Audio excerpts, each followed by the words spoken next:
음주운전으로 인해 안타까운 일들이 지속적으로 발생하고 있습니다. 경찰은 단속을 강화하고 양형위원회는 스쿨존에서의 음주 뺑소니는 최대 징역 기준을 26년으로 늘렸고요. 근데 이렇다면 이제 이런 음주 사고를 예방할 수 있는 방법이 없을까? 결국은 술을 마시면 시동조차 걸리지 않는 장치가 있습니다.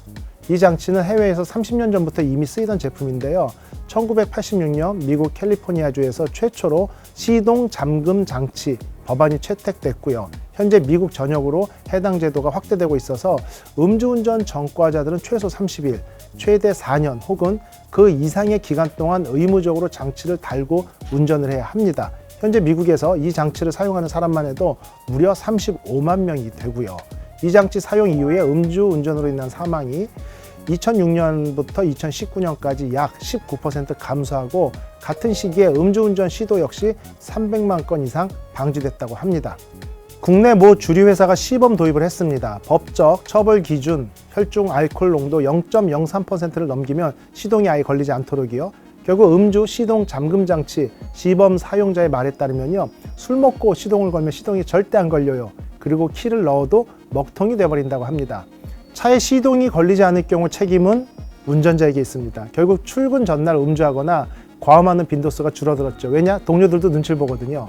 도로교통공단과 대구, 여수, 제주도 렌터카 업체 세 곳이 협업해서 음주 시동 잠금 장치 시범 운행을 시작했는데 그 결과 음주로 시동 제한이 걸린 경우가 석 달 동안 무려 86회. 결국 기계가 하루 한 번꼴로 음주운전을 막은 거죠. 정말 놀랍죠? 사실 우리나라에서도 관련 논의는 14년 전인 2009년부터 있었고 19대, 20대, 21대 국회에서 꾸준히 관련 법안이 발의됐는데 현재 폐기됐거나 계류 중인 상황입니다. 이때 지적된 문제 중 하나가 바로 부정사용이거든요.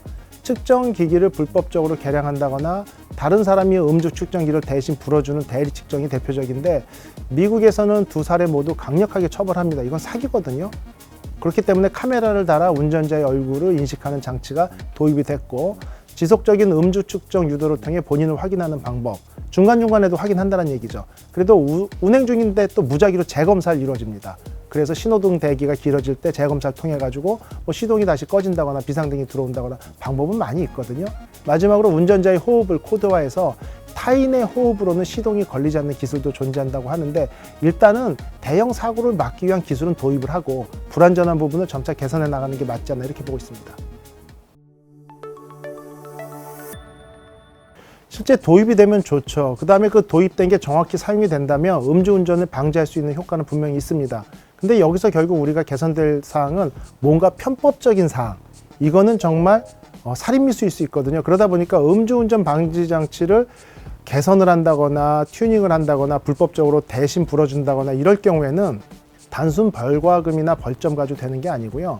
뭐 외국 사례처럼 그러한 부분들이 반복된 사람에 대해서는 번호판을 컬러를 바꿔서 아주 사회적인 지탄을 받게 한다라든지 벌과금도 6만 원, 12만 원, 몇백만 원 수준이 아니고요. 소득 대비로 핀란드가 그렇습니다. 개인 소득에 따라서 본인이 충격을 먹을 만큼의 벌과금을 매기거든요. 그러한 제도 도입도 필요하지 않나 이렇게 보고 있습니다.